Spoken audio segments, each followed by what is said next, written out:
Yes, guys, what's happening? Welcome back to the channel and welcome to another live stream.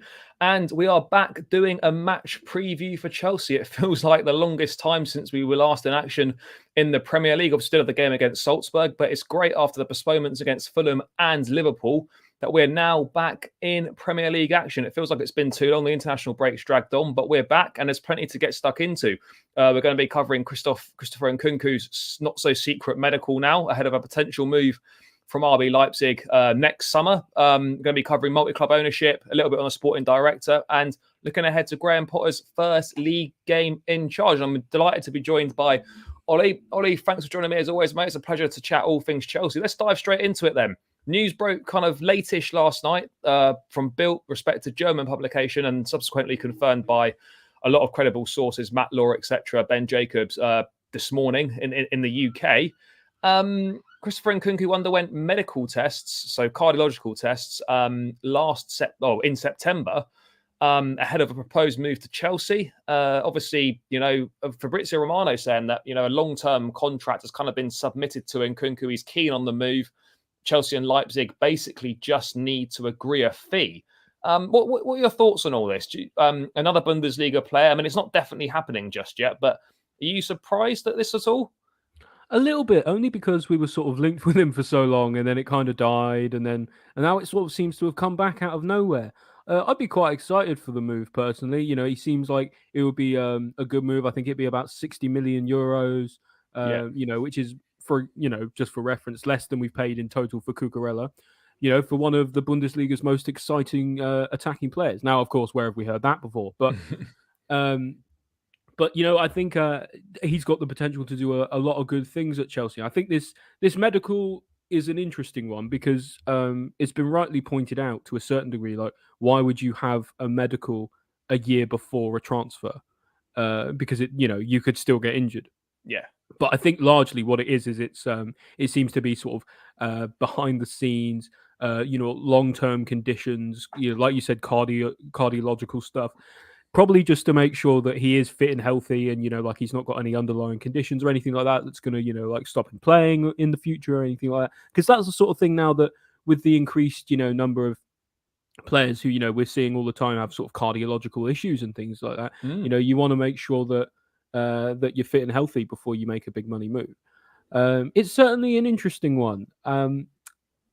I don't know what more else to say about it, really. It's to a certain degree, you could say, well, is this medical really for Chelsea, or is it just kind of for anyone who's interested? But Chelsea seem to be the front runners, which is to me fantastic news. I think I think adding him into the team does upgrade us, and I think that's what we need to be looking at.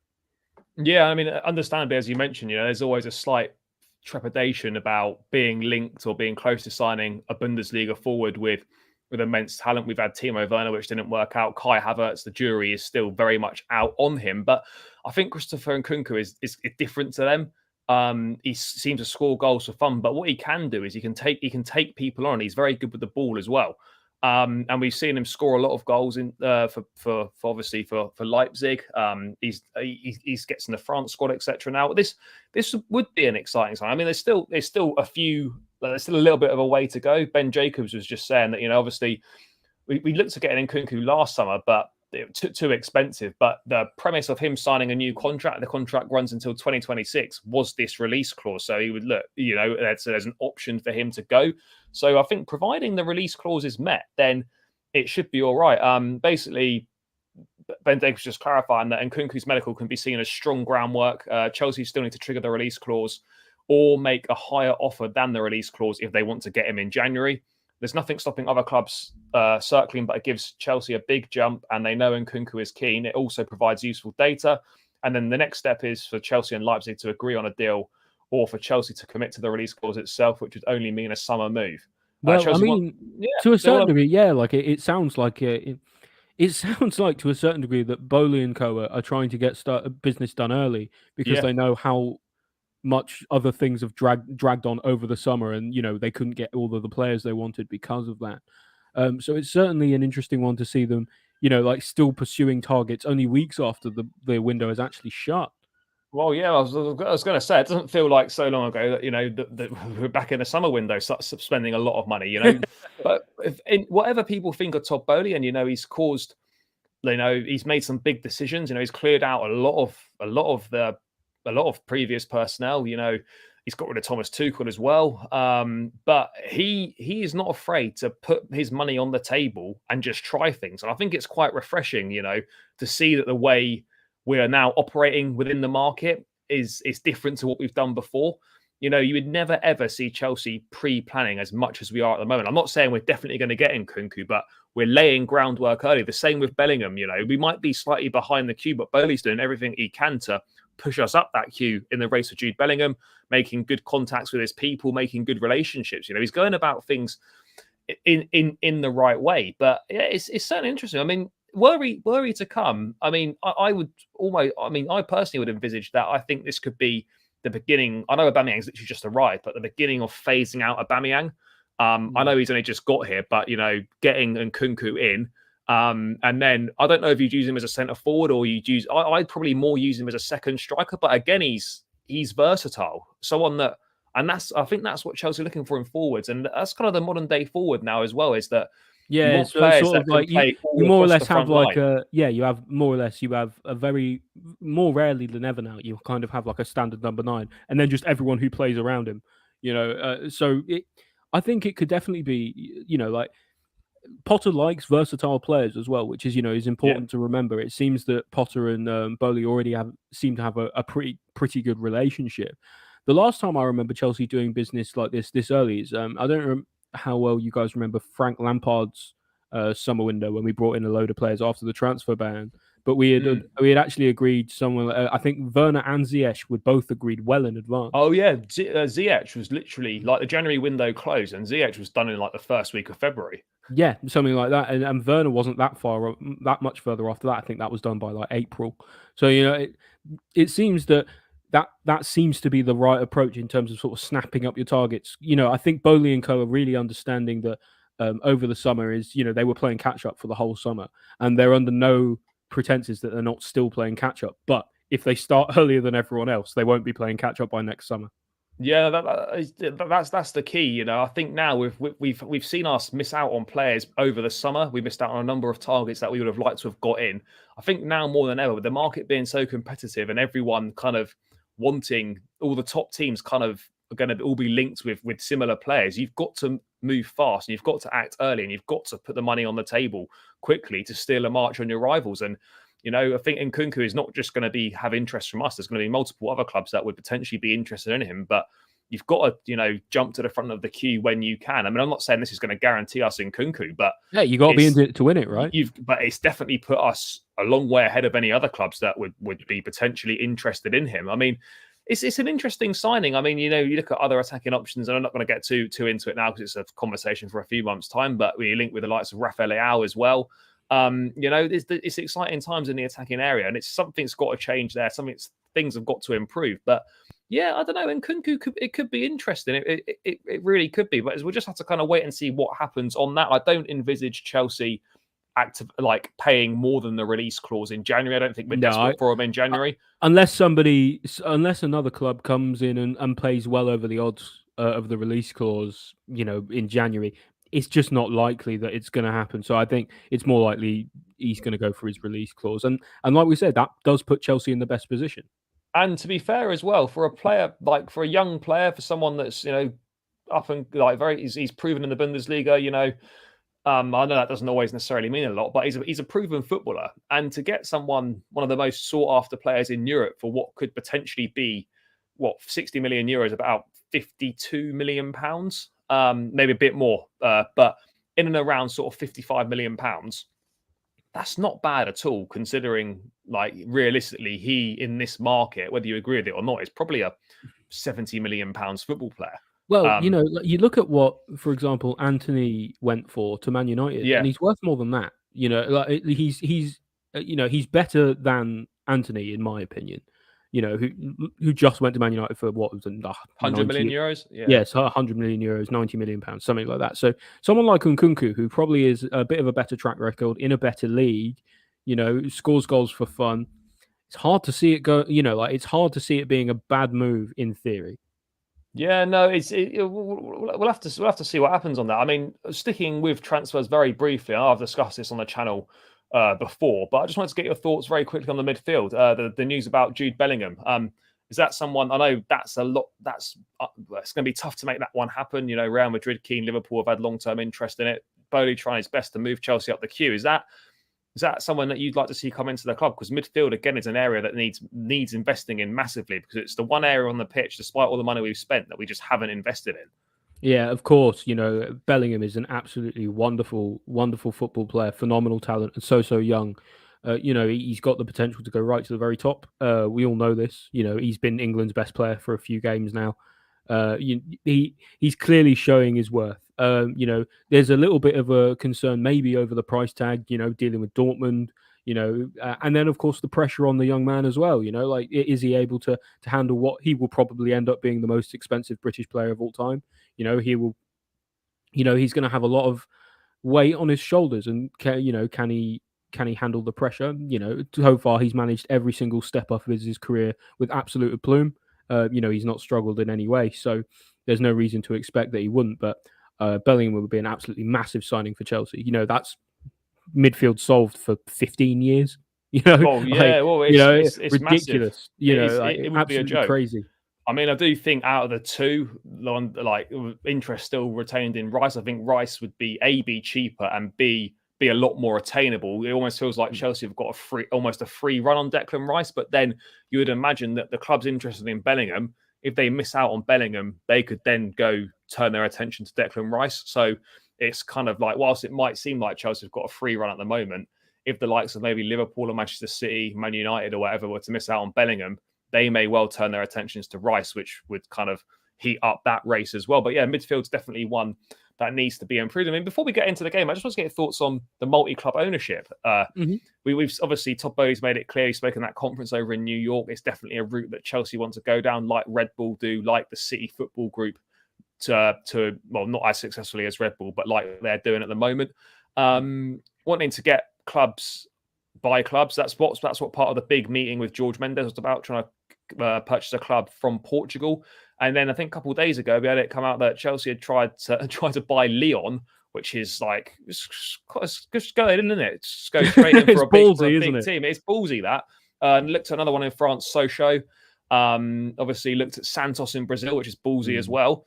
And looking at Portimonense in Portugal. Obviously, we don't know what's going to happen with these clubs, but Bowley's not messing about. He's got ambition and he's trying to get things done quickly.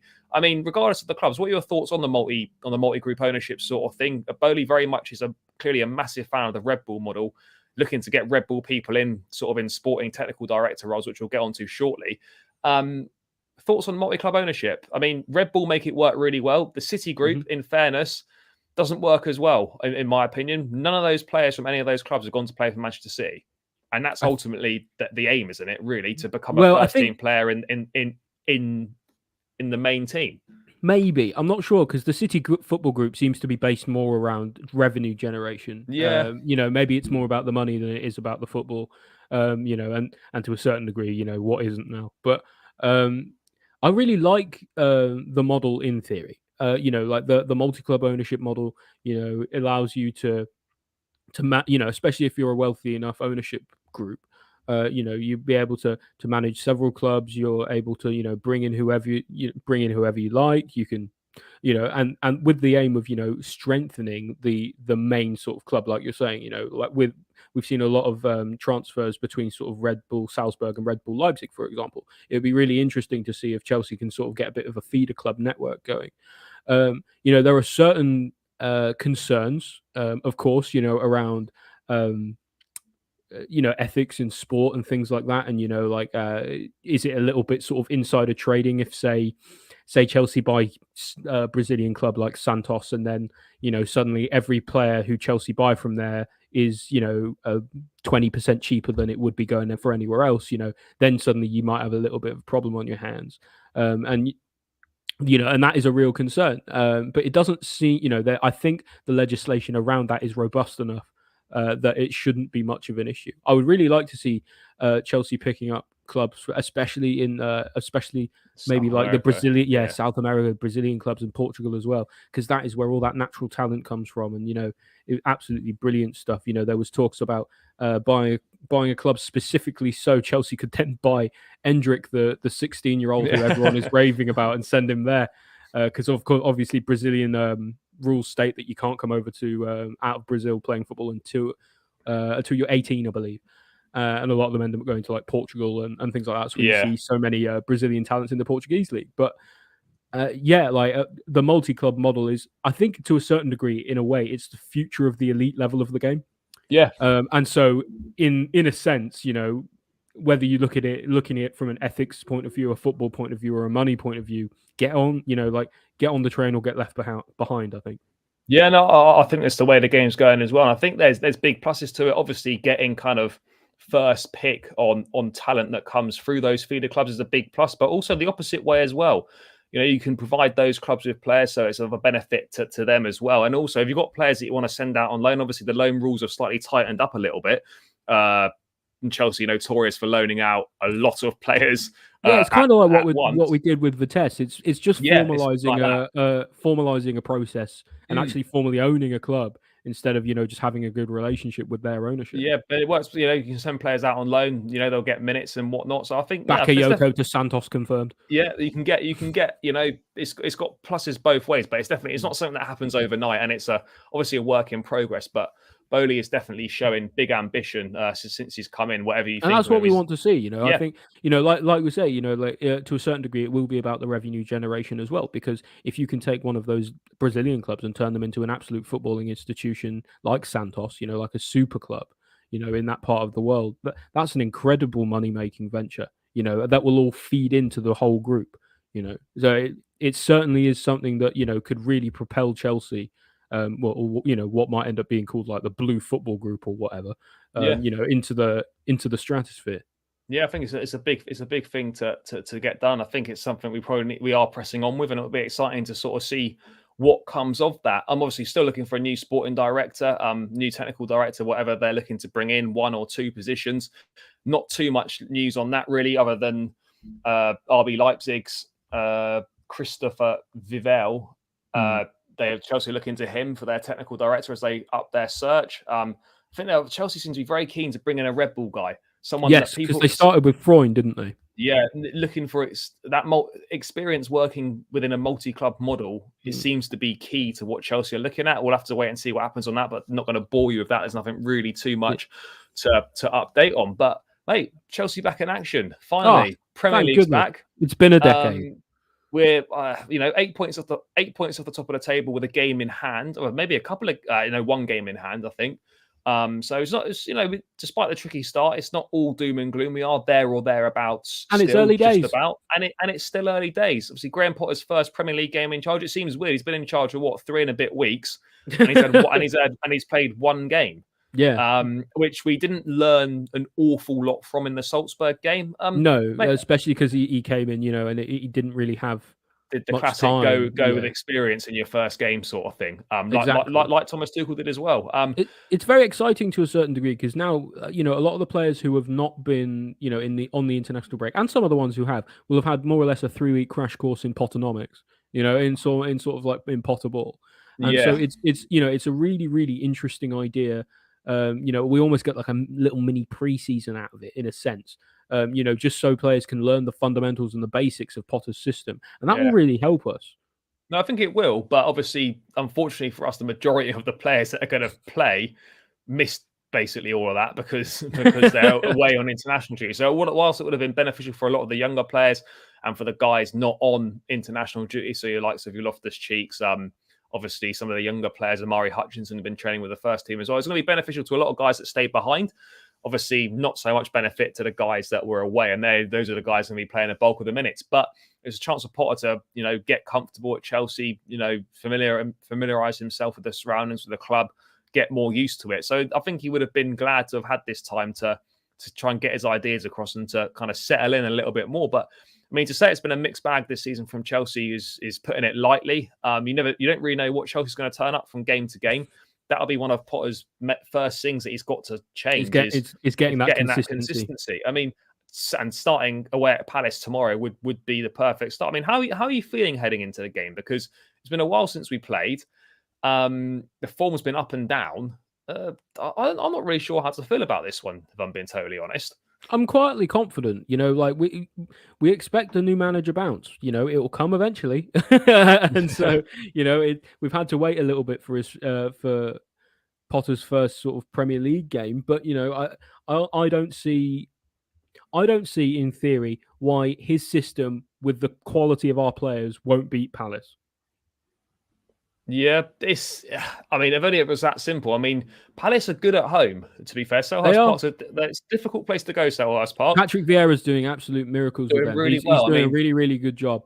And so, it's worth saying, like they are no slouches. They regularly give Man City a good game when they play.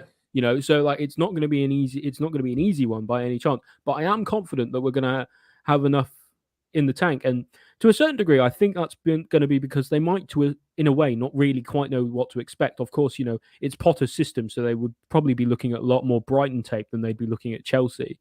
But it's hard to see yet exactly how this Potter team is going to actually come out. They're not sure who's going to be a nailed-on starter. So they're not going to be able to match up players sort of man for man.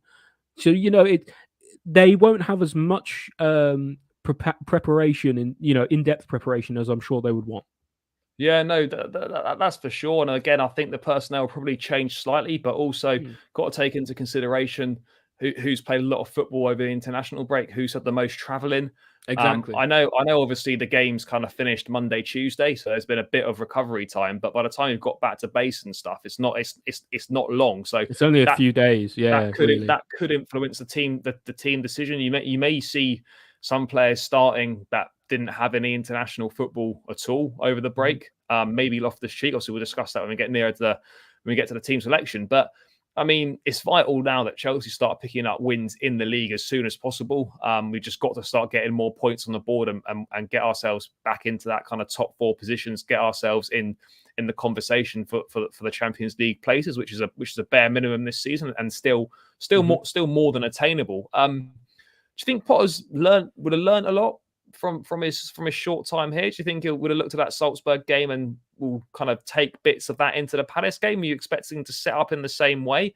Because we definitely looked a lot more exciting going forward, but we're still vulnerable at the back.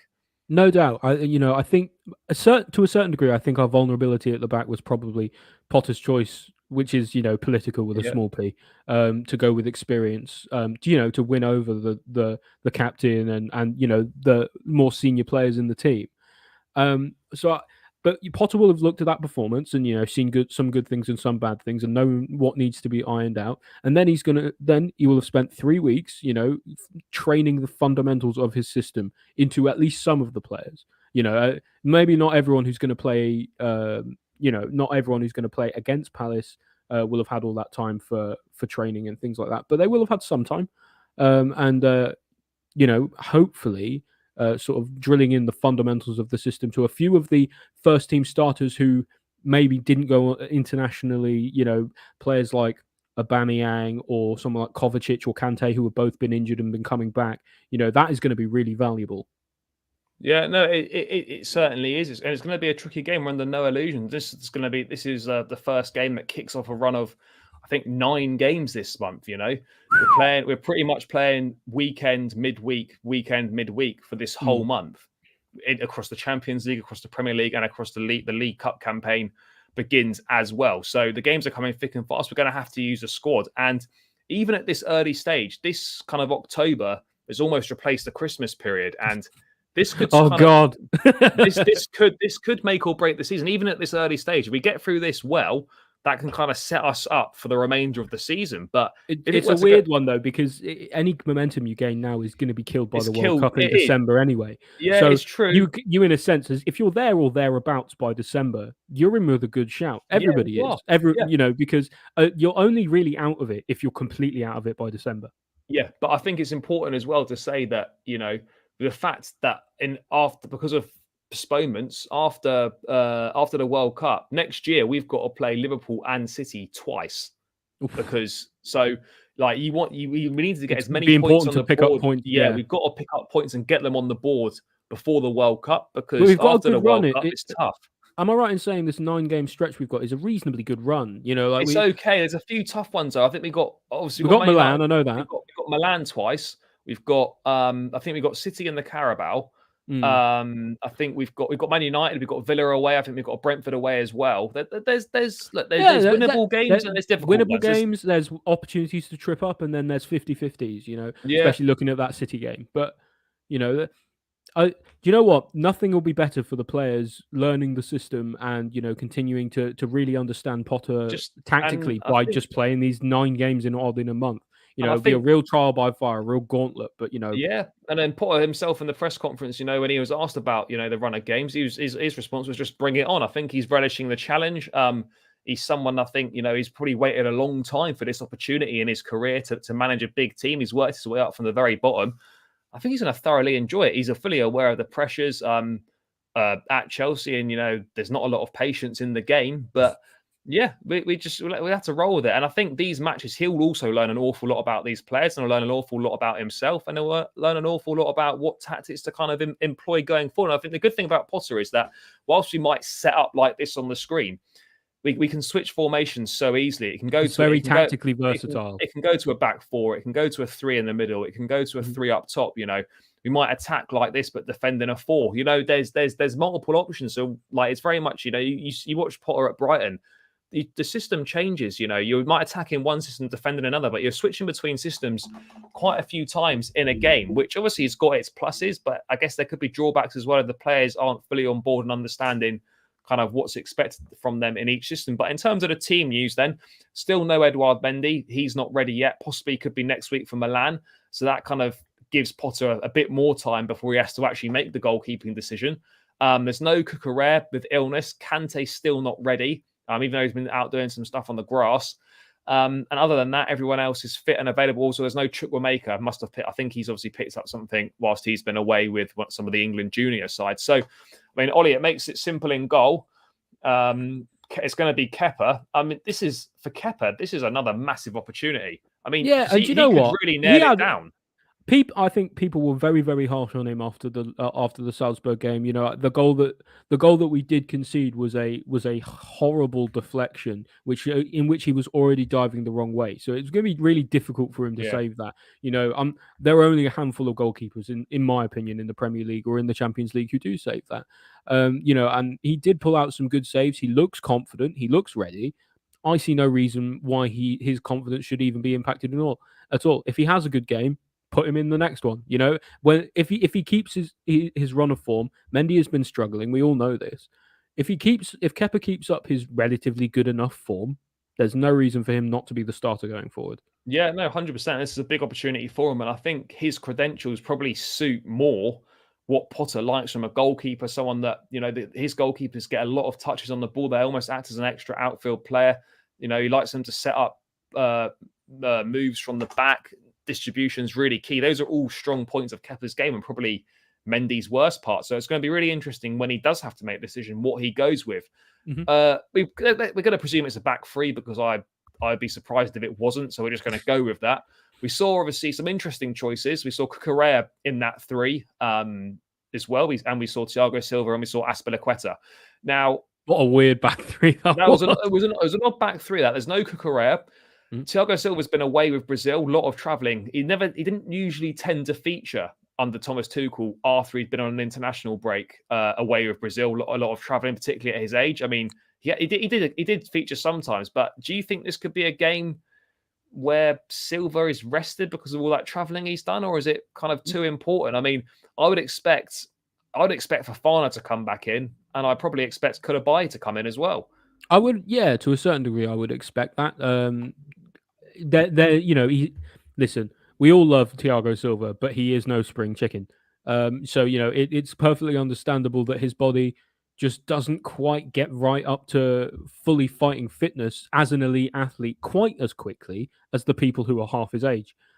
You know, which is a completely fair thing to understand. So, you know, I think that we over rely on Thiago Silva a lot because he is so good. It's a little bit the same issue that you have with Kante, where, you know, they play so often that actually, you know, over time their game can sort of sometimes slow down a little bit, and you know, and that's the thing, is you have to know when is the right opportunity to play them. I think maybe this season might be Thiago Silva's last at Chelsea, so we'll probably be looking to phase him out a little bit anyway. So I wouldn't be surprised if he didn't play. Would you? And you'd probably argue that you'd rather have him for Milan than for this game. Oh, undoubtedly, you definitely want him on a Champions League night based like on, that. Obviously, like based on our assumptions that we think he's probably not going to play. Do you think it's fair to say that Fofana will go on this right-hand side? You could see that. You could potentially also see Chalobah there, but I think Fofana's more likely. I think Fofana more likely there. We saying The only other option, side? yeah, it's a little bit of a difficult one because we don't necessarily know what's going to happen. We've seen like Loftus-Cheek has been playing right back or right wing back in some behind the closed doors games, so he might play there, and then you have Reece James at that right centre back position. So it's a difficult one because I don't know, who does that leave in the middle. Do you know what I think? I don't know. Let's put Koulibaly in the middle and Chalobah on the left, maybe. Actually, no. We'll put Fofana central because he can actually do that. Yeah, Koulibaly there, and I actually think that we could see Trevor Chalobah play. Yeah, there's been talk about him potentially playing in a sort of deep holding mid-real role, but maybe that's more of like a transitionary based type thing where, you know, he sort of steps out. You know, he sort of steps out in attacking patterns. I don't know. It'll certainly be an interesting one. See, if Silva does play, then he'll go into the middle, and you'd expect Fofana and Koulibaly either side of him. I think that's Chelsea's best defence. Yeah, I think the only question you have is based on whether Reece James plays in the back line or on the right hand side. I mean, let's move on to these called wing backs, but I mean, Potter had them really high up the pitch. We're going to presume that he's going to stick with that. Yeah. So it's going to be Reece James. Had a good break with England. Obviously, not so good in the game in the San Siro. No one was, but 2 assists at Wembley against Germany in that 3-3 draw. He's one of Chelsea's best players. It arguably could be our most important or one of our most important. It's a no-brainer. I think him being higher up the pitch as well, I think that benefited him also. Yeah, I think to a certain degree, you could see that having him at that centre-back position, that right centre-back position for a long time before we brought in the likes of Fofana and Koulibaly, it was hindering his attacking play a little bit. And, you know, make no bones about it, he's probably, you know, at least in the top 2 of our best attacking players. And having one of your best attacking players playing at centre-back probably limits your options a little. Now, this is where it gets a little bit interesting because you'd expect with no Cucurella, you'd have expected Ben Chilwell to start in this game. But if he goes with what we think he's going, if he goes with this system, I mean, there's a couple of options. A good chance it will be Raheem Sterling. But then do you think, well, actually, maybe play Chilwell and could Sterling play in a free role off the forward? Possibly. I don't know. It's going to come down to Potter's tactical decision. I think it's about whether, you know, we see if we see Palace sort of match us up and try and beat us down that own hand side, then you probably do want someone more like Chilwell, you know, who's going to be able to bomb up and down. But based on what we saw at Salzburg, I would expect to see Sterling, you know, because playing in that sort of like high and wide role. The only other question is, without Cucurella, do you play Sterling in that role? Because obviously Cucurella is really important to ensuring that Sterling has that freedom to go forward. So I don't know. It could go either way, but I would expect to see it. Koulibaly knows what he's doing at that position as well. So yeah. Let's roll with that. Although Chilwell will be fresh, having played no international minutes. So again, I'd love to see him either, you know, get some minutes, get on the pitch, you know, like Chilwell, you know, especially with Cucurella currently out, you know, it's a good opportunity for Chilwell. Would certainly expect to see him at the very least come on, and maybe Sterling gets shifted to another position. Yeah, no, 100%. Moving to the base of the midfield, then we're not blessed with options here. Do you fully expect it to be Jorginho? I mean, we still haven't seen Denis Zakaria yet either, who came in on deadline day. You know what? I could see it being Zakaria. You know, I really could. You know, it'd be good against Palace to have someone in sort of that destroyer midfield position who's a bit more physical. Think he would risk chucking him in for his debut in this game? I don't know. Is there any good game to throw anyone in? You know, maybe in a cup game, but you going to wait weeks to play City and then just get crushed anyway? You know, Mate, should we just fuck it? Should we just go for it? Should we just stick him in? why not? Why not? Why not? I'd happily see it. Yeah, I mean, obviously, Jorginho is probably more likely to play, and he would sit at the base of that midfield. The 2-8s, we saw it as Kovacic and Mount.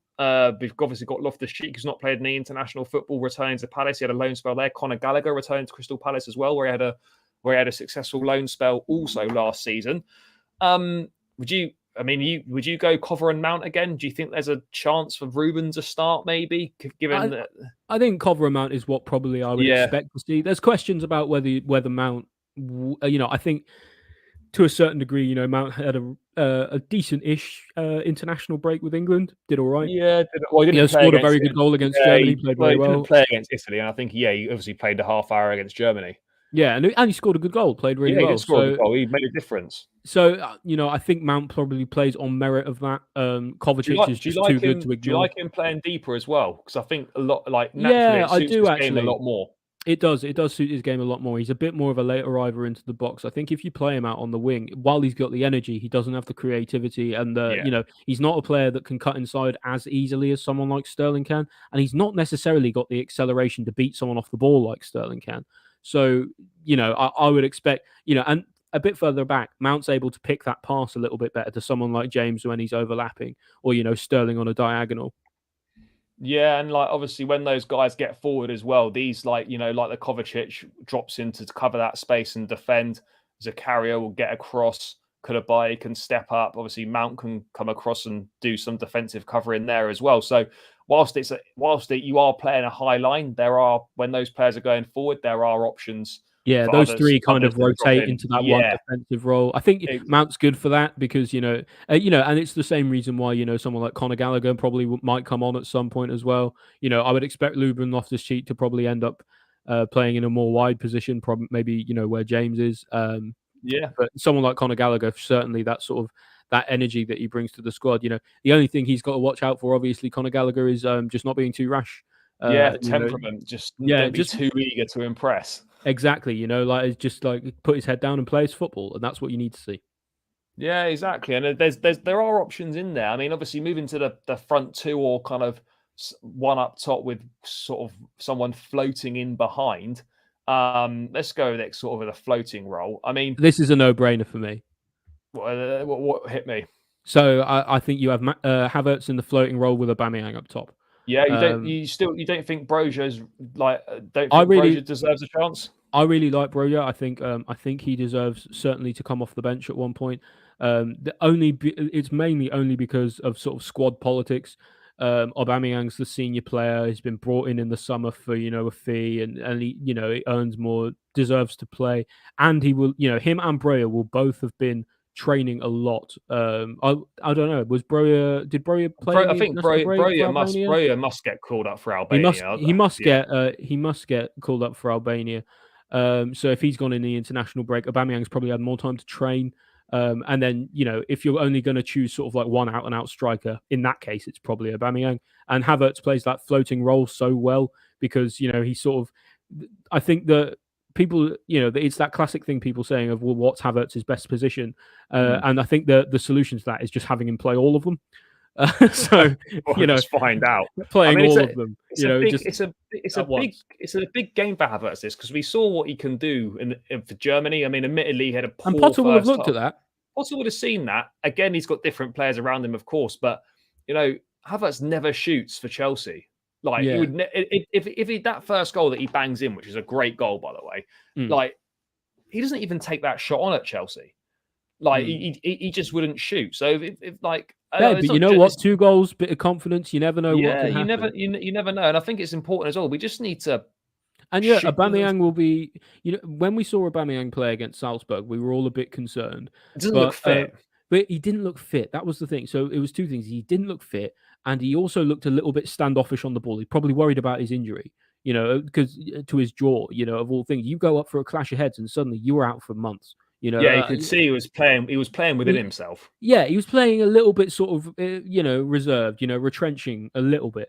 But I think with a bit more time, he will have got comfortable, got used to the mask if it's not off already, and he'll be used to the system and he'll be used to what he's going to do. And I certainly expect to see, if he does play, a stronger Aubameyang. We need Just more seeing from him.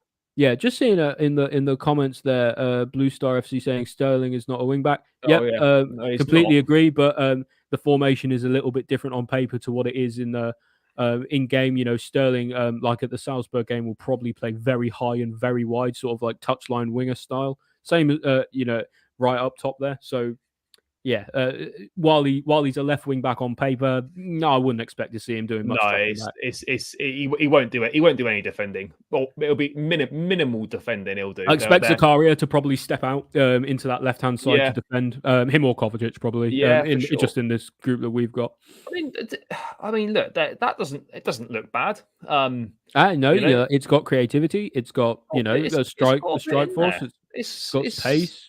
I mean, I don't mind that, but I mean, how important's the use of the squad's going to be really key with all these games coming up. There's going to be a lot of rotation. It's when to rotate. It's who to start for what games. What do you place more importance on some games than other games? I think rotation is important, but also it's important to remember that we've got 5 subs this season. So yeah, there's that makes it a bit easier. That makes things a little bit easier. Like Broja will probably get minutes tomorrow.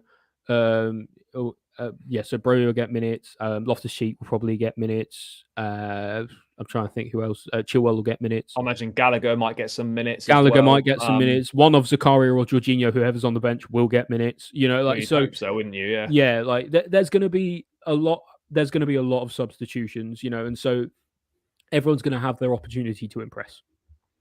And that's the key thing, just having an opportunity to impress, using the squad in the right way, rotating where necessary, not leaving players on for any longer than they need to be on. If a game's done and dusted with half an hour to go, get those guys off. There's no need to take any unnecessary risk, and managing certain players is going to be really important in this period as well. Don't chuck Kante straight back into a load of games. Don't start Kovacic in every single one of these games. We know those two are kind of quite susceptible to. They're both made injuries. of glass. Someone like Jorginho does well to play through the injuries because he plays in a sort of a slightly less physical way. So he's usually reasonably reliable, but you're sort of like one injury away, especially with this sort of like 3. We don't know how much Potter wants to rely on Zakaria at the moment. So if Kovacic or Kante get injured, you're sort of one injury away from playing Loftus-Cheek in midfield, which isn't a bad thing. He's decent. He's decent cover, but I think he's much more at the moment, at least, seems more of a utility or an impact player. I wouldn't necessarily trust him to start in a game set against Liverpool, because we're forced to make that choice. No, and the management of certain players is going to be important. I think that's something that we've got to do better. I think in the past, for how good Kante is, managers have just been too keen to just chuck him straight back in. It's a difficult one, isn't it? Because he's so good and he makes so much of a difference that you try and play him at every opportunity. But the problem is we've seen it happen with every single manager that Kante has encountered. They just run him into the ground because his aspect of his game is so physical with all the running constantly. It must absolutely destroy his joints and destroy his knees and stuff. So you fully expect there's going to be a lot of wear and tear. He's regularly running way more than most players on the pitch. Yeah, no, he definitely is. And that's going to be key this season and in this period, managing the workload for certain players that we know are a little bit more fragile than others. I think managing Reece James's workload during these 9 games is going to be really important as well. The likes of Koulibaly managing Thiago Silva, etc. The slightly older players, the guys that play a lot of football.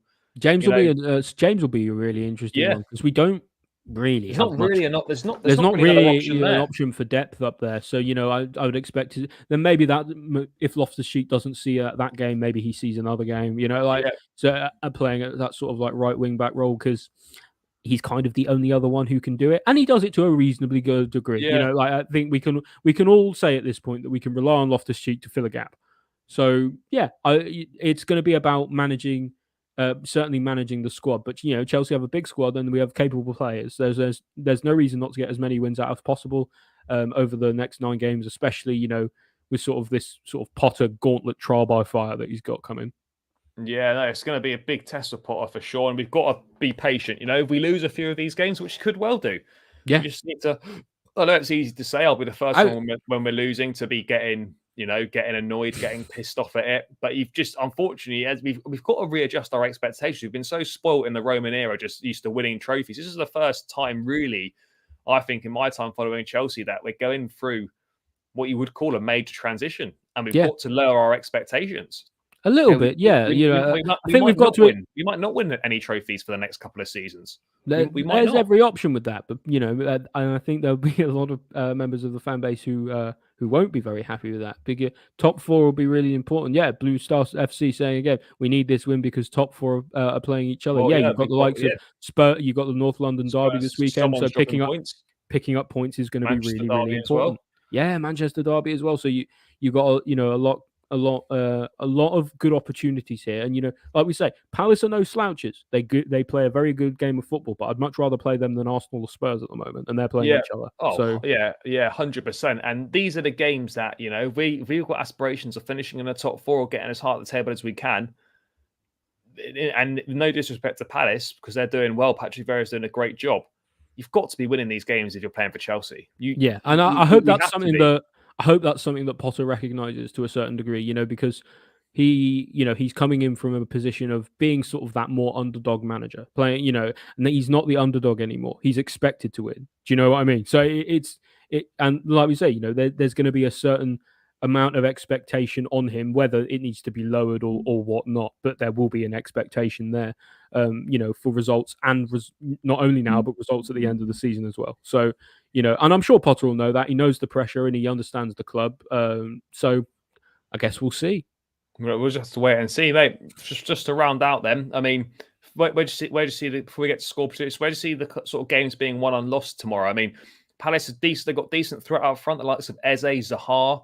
Also at the back, very good as well, with Mark Guehi, former Chelsea, come for the Chelsea camera, didn't make any appearances, and Anderson, who's had a really good season, and he's been great. He's been really great. So they've got a good centre-back partnership there. They've got some exciting attacking players at the top end of the pitch. There's a lot we've got to be wary of. I mean, where do you see the key area? Do you see midfield being the key area, really? Absolutely, yeah. So for 2 reasons. One is in midfield is where that key pass for us is going to be playing forward, because like we say, Palace have really strong centre-back options, and I wouldn't expect necessarily Havertz or Aubameyang to be able to to completely bully or outplay the likes of Gay and Anderson. So we're going to be looking at playing those balls in behind for the wing backs, in sort of James and Sterling. And those balls are going to come from either from diagonals from the centre back, so likes of Koulibaly, or more likely from midfield, from the likes of Kovacic, Jorginho, Mount. So it'll, and the other reason as well is Palace play quite a high pressing game, but they defend deep. So it's going to be an interesting one, so we need to be able to move the ball quickly, and that's part of the reason in a sense as well. You might go with Kovacic over Jorginho, or you go with Kovacic and Jorginho, because you want players who are going to be able to move the ball quickly and recycle the ball well against a team that is going to press you from minute 1 to minute 90. Yeah, for sure. I mean, last season was a dreadful game against Palace. We had a Hakim Ziyech last-minute winner, and that was the famous Lukaku 7 touches game. So, I mean, for me, as long as we get the points on the board, I actually don't care how we play it at this moment in time. The performances are going to take a little bit of time to come as the players get used to Potter, get used to the system and whatnot, and he gets used to what he's working with. So, for me, whilst a good performance is nice, the result is the most important thing. So if we play shit but we still win, I'm more than happy with that for the time being. So it's a results-based business. It's a results-based business. So I'd rather win 1-0 every week in a scrappy game than lose 5-4. We lost 5-4, but it was a great game. Well, that's useless, really. You don't get any. You don't get any points for that. I mean, mate, score predictions around out. Palace, tricky place to go, as we've said. Doesn't tend to be a high-scoring game there. What are you thinking? I'm going to say it's going to be a 1-0, just a standard 1-0 to Chelsea. I think we'll have a lot of the ball, and we may at times probably have remnants of struggling to break down their low block, but I think eventually it'll come and we will win. Yeah, I mean, I did this. I was on a thing yesterday, and I did a prediction that was going to be 1-1. I'm going to stick You with could that. you could see it, couldn't I'm you? going to stick with that. I don't want to like flip flop between predictions like from day to day. So I'm going to stick with what I said yesterday. I'm going to go with a 1-1 draw. I think we will get a goal, but I'm just not sure if we've got enough about us to keep Palace out or to not make any individual errors at the back. The other thing that's going to be important is obviously who comes off the bench. Yeah, that's going Because to make a big difference. because we've got a lot more depth, Not more depth. than Palace coming off the bench. So, if we're able to bring on someone like, Broyo or Chilwell or whoever who can come off the bench, who's a really strong player and can make a really big impact in the game, that'll be very important. No, it certainly will be. I mean, I was gone with a 1-0. I've gone with a 1-1. Ultimately, as long as we get the points on the board, that is the most important thing. We'll wait to see what happens. Graham Potter's first Premier League game in charge at Selhurst Park. Funny enough, I don't think he's actually ever beaten Crystal Palace before as a manager. I think I read that somewhere. So tomorrow would be a nice way to start. First of many. Yeah, first of many. It would be a good way to start. So hopefully you can get that on. But again, attack's got to be clinical, and hopefully we can notch a few goals as long as we don't lose. I think that's the most important thing, and we just got to build momentum and push on for now. But yeah, seems like a good point to round out, guys. Thanks so much for getting involved in the chat. Please do smash the likes on the stream if you haven't done so already, and subscribe to the channel as well. We are edging towards the 2K mark, so please do subscribe to the channel if you haven't done so yet. Would really appreciate all of the support, and please follow Oli on his Twitter as well. I've linked it down in the description. So give him a follow for some great footballing opinions, some great Chelsea content, and amongst other things. So please do that as well. Oli, thanks for your time, mate. Really appreciate it. Guys, be back tomorrow after the game at some point for a match reaction and player rating stream. But until then, take care. Enjoy the rest of your evening. Have a great weekend, and up the Chelsea.